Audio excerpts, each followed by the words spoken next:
Every religion has an origin story. Christianity has Jesus. Islam has Muhammad. Scientology has... fill in the blank. Tom Cruise? But Judaism? That's where it gets complicated. Because if you ask 10 Jews, you'll get 12 opinions and someone yelling from the back, "It depends!" Was it Abraham, who heard a voice, smashed idols, and turned monotheism into a movement? Was it Moses, leading a revolution out of Egypt and splitting water like Aquaman? Or was it the Israelites at Mount Sinai, saying yes to God before even reading the fine print?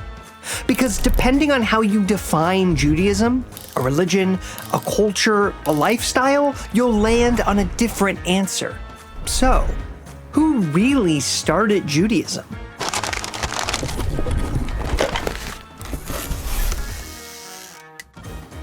Picture it, Mesopotamia 4,000 years ago.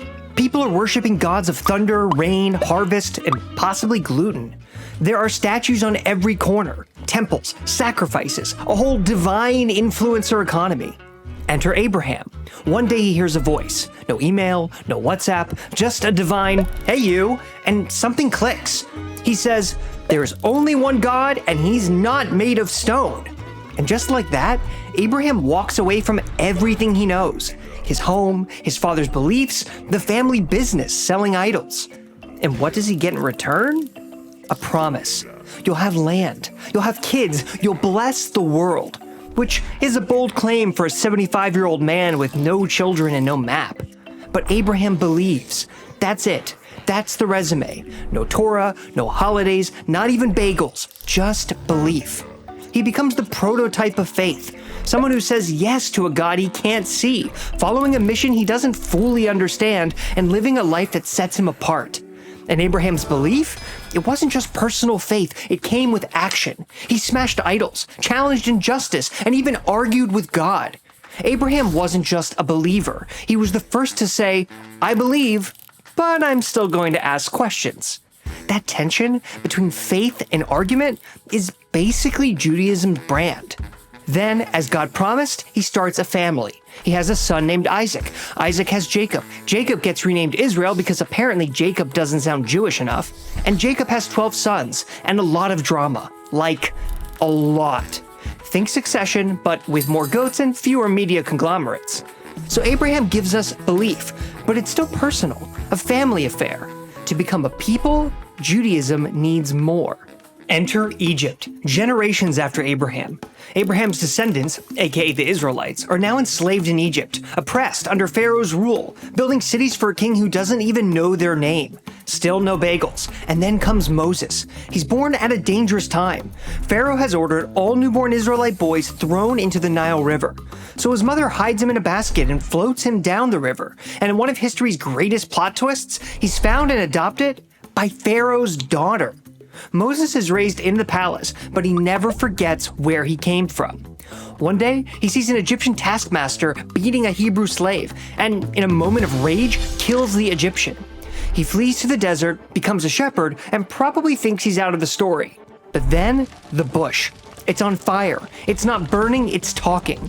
God tells Moses, "Go back to Egypt, free your people," which Moses tries very hard to get out of, by the way, but eventually he says yes. He returns to Pharaoh with the most intimidating message ever. "Let my people go." Cue the plagues. Blood, frogs, lice, wild animals, boils. Basically, God goes full disaster movie. And after 10 rounds of divine chaos, Pharaoh finally gives in. The Israelites leave Egypt. Moses lifts his staff, the sea splits, they walk through on dry land, and just like that, freedom. But this wasn't just a jailbreak, it was a transformation. Because in that moment, the Israelites stopped being just a big extended family and became something new. A nation with a shared trauma, a shared memory, and a shared purpose. And Judaism lives on memory. That's why every year on Passover, we sit around a table, tell the Exodus story, eat matzah, and pretend bitter herbs are a vibe. The Exodus isn't just history, it's identity. It's what we tell our kids. We were slaves, we got free, and now we're responsible. So, thanks to Moses, we go from a tribe to a people.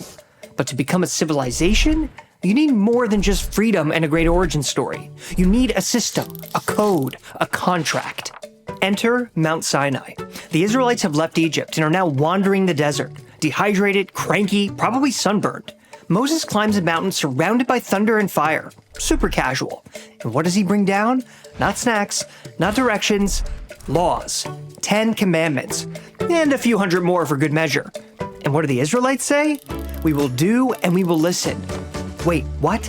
Who signs a contract before reading it? That's how much they trusted the mission. At Sinai, the Israelites don't just follow God. They enter into a covenant with him. Not a one-time deal, but a way of life. And these laws? They weren't just religious rules about sacrifices or rituals. They included agricultural practices, workers' rights, environmental stewardship, and protections for the most vulnerable in society: the widow, the orphan, the stranger. This wasn't just a religion. It was a national constitution, a moral revolution. Laws about justice, honesty, rest, food, money, neighbors, strangers, animals, even your feelings about your neighbor's animals. It was comprehensive, it was exhausting, it was revolutionary. Judaism became not just a faith or a people, but a moral blueprint, a framework for building a society rooted in dignity, equity, and divine partnership. But Sinai wasn't the end of the journey. It was just the beginning, because a few hundred years later, everything changed again. When the Second Temple in Jerusalem, the center of Jewish life, was destroyed by the Romans, Judaism faced an existential crisis. No sacrifices, no priests, no sacred center. But then, some take-charge scholars stepped up to the plate. The rabbis. They didn't just preserve Judaism, they reshaped it. They built on existing traditions of prayer and learning, expanding them into the synagogue and study hall. They gathered centuries of oral teachings and debates and began compiling what would become the Mishnah and later the Talmud.